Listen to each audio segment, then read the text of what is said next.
મિત્રો આજે આપણે વાત કરીશું કે ટીડીએસ શું હોય અને ટીડીએસ વિશે થોડીક જાણકારી લઈશું અને અલગ અલગ પાણીના દ્રવ્યમાં ટીડીએસનો શું ડિફરન્ટ આવે છે તે આપણે પ્રયોગ સાથે સમજીશું. ચાલો તો સ્ટાર્ટ કરીએ. આ મેં એક નગરપાલિકાનું પાણી લીધું છે. આ માટલાનું લીધું છે જેને આલ્કાઇન કહી શકીએ આપણે. આ એક ગરમ કરેલું પાણી 100 ડિગ્રી સેલ્સિયસે ગરમ કરેલું પાણી હતી. ત્યારબાદ તેને અત્યારે તેનું તાપમાન ઘટી ગયું છે. આ અત્યારે જસ્ટ ઉકાળેલું પાણી છે અને આ જે છે એ બિસ્લરી વોટર છે. હવે આપણે ચેક કરીશું પ્રથમ તાપમાન અને ટીડીએસ. આ હું ટીડીએસ મીટર ઓન કરું છું. અહીંયા તમે જોઈ શકો છો કે આ 417 રીડિંગ બતાવે છે. 417 ppm પાર્ટ પર મિલિયન. આ થઈ ગઈ નગરપાલિકાની વાત. અહીંયા આવીશું માટલાના પાણીની અંદર તો આ આવી ગયું 416. આ 416 માટલાવાળું. નગરપાલિકાવાળું 418 છે. માટલાવાળું 416 છે. આ ઉકાળેલું પાણી જ્યારે ઠંડુ કરવામાં આવે છે ત્યારે તેનું રીડિંગ કેટલું છે પીપીએમનું? 489. સ્પષ્ટતાથી દેખાય છે તમને? 489. હવે આ જે છે એનું તાપમાન પ્રથમ આપણે ચેક કરીશું કે તાપમાન કેટલું છે. અત્યારે જે આ રૂમનું તાપમાન છે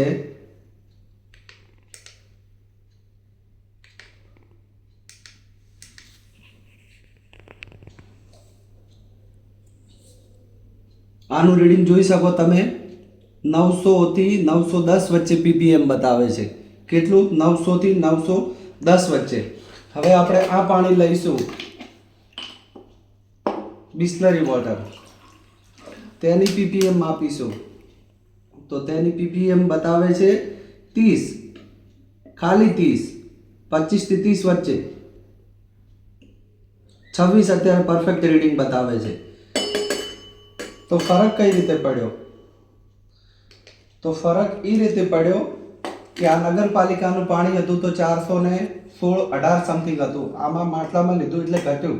આ ગરમ કરેલું હતું એટલે પહેલાં તાપમાન વધારે હતું, પછી તાપમાન ઘટી ગયું એટલે પીપીએમ વધી ગયા. કારણ કે આપણે જ્યારે પાણીને ગરમ કરવામાં આવે છે ત્યારે કદ ઘટી જાય છે અને કદ ઘટી જાય પણ પીપીએમ એટલે કે જે તેના મિનરલ્સ અને ટોટલ ડિસોલ્વ સોલિડ એટલા ને એટલા રહે છે એટલે કદ ઘટી ગયું પણ સોલિડની સંખ્યા વધી ગઈ એટલે પીપીએમ રીડિંગ વધારે આવે છે.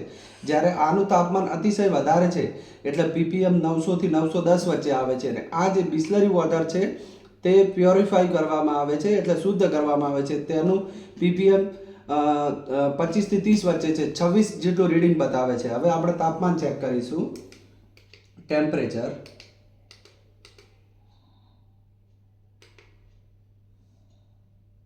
તો આ જે રૂમનું ટેમ્પરેચર છે તે તમે જોઈ શકો છો કે 25.3 જેટલું છે અને આમાં હું રાખું છું તો આ તાપમાન કેટલું છે? 28.2 જેટલું. આ તાપમાન કેટલું છે?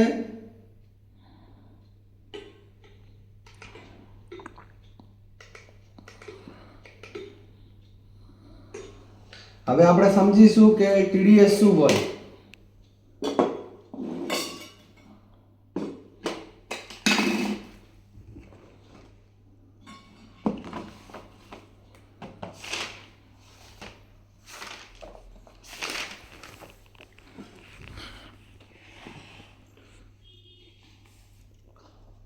ટીડીએસ તો ટીડીએસ એટલે ટોટલ ડિસોલ્વેડ સોલિડ.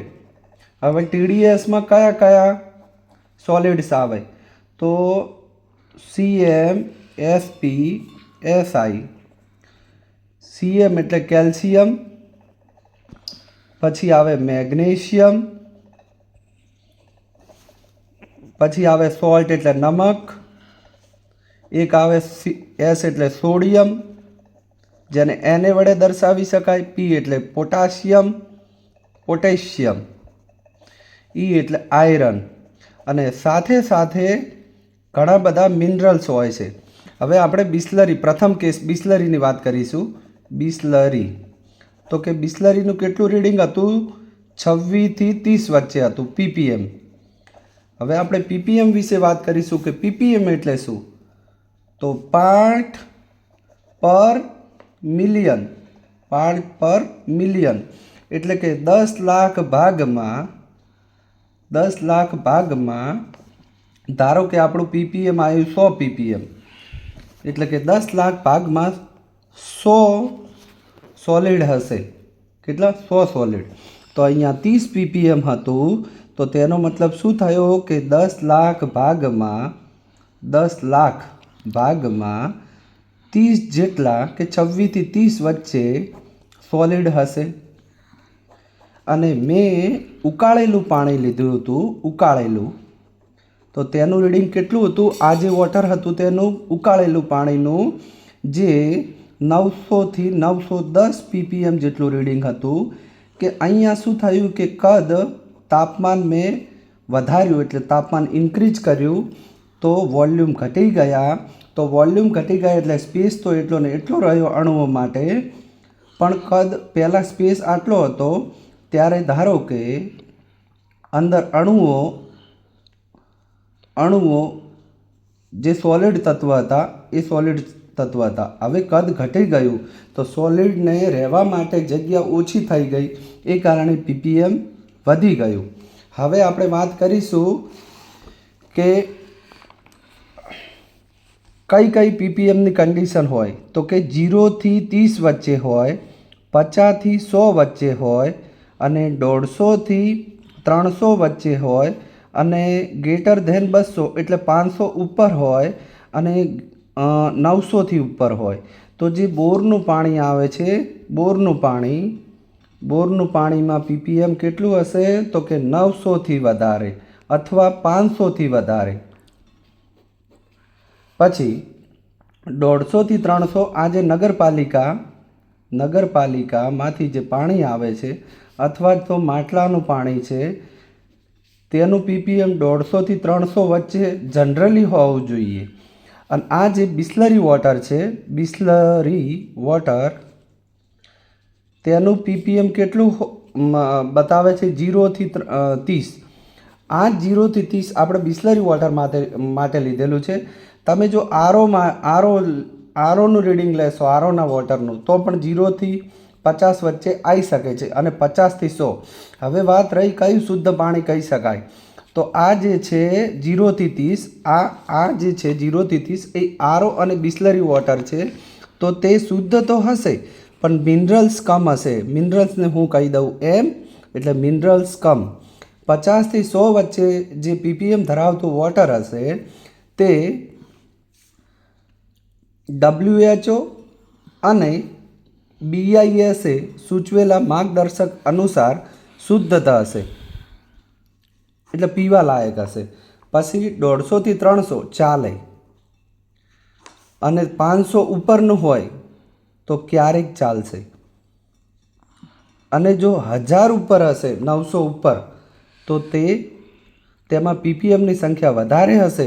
એટલે પીપીએમની સંખ્યા વધારે એટલે calcium, magnesium, salt, potassium, sodium, iron અને મિનરલ્સની સંખ્યા બહુ જ હશે. તો તેના લીધે આપણને બીપી, પછી અપચ, પછી ઘૂંટણમાં દર્દ વગેરે રહી શકે છે. તે બાયોલોજીનો વિષય છે, આપણે તેમાં જઈશું નહીં. આપણે પીપીએમની વાત કરી, કેટલા સોલિડ હોય તેની વાત કરી. હવે આરો વોટરમાં શું થશે કે આરો વોટર એટલું પ્યોરિફાઈ કરેલું હોય કે 0 થી 30 વચ્ચે તમને પીપીએમ આપશે. એટલે પીપીએમ આપશે એટલે આ કેલ્શિયમ, મેગ્નેશિયમ, પોટેશિયમ, જે CmSpSi, આ 6 તો ઘટાડી દેશે, પણ મિનરલ્સ જતા રહેશે. તો આરોમાં મિનરલ્સ મળે તેવી સગવડ આપણે જો કરીએ તો આપણે 50 થી 100 પીપીએમ ધરાવતું પાણી શુદ્ધ પીવા લાયક બનાવી શકીએ. અસ્તુ.